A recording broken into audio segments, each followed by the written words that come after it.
Today I'm going to show you how to make a super tasty shaken cold brew drink at home. This is sort of, to me, like what you would get at Phil's Coffee, for example, here in the Bay Area, but it's super easy to make at home. So I've got a cocktail shaker here. I've got ice in it.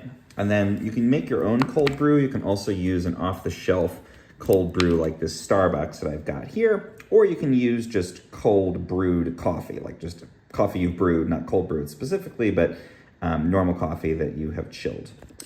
Now we're gonna start by pouring some of that into our cocktail shaker.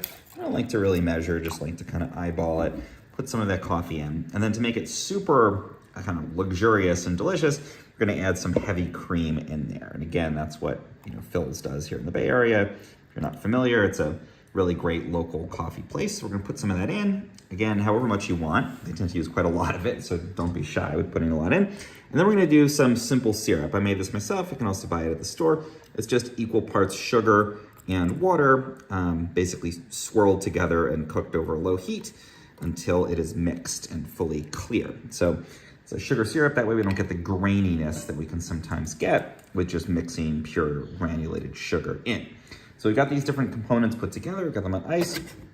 Now we're gonna go ahead and close our shaker, give it a nice shake.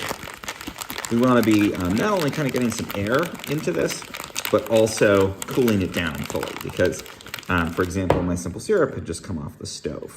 So then we're going to take the top off here, strain it into a glass. I like to use a clear glass here. You can top it with a little extra cream if you want, and you've got a delicious and creamy drink you can make at home.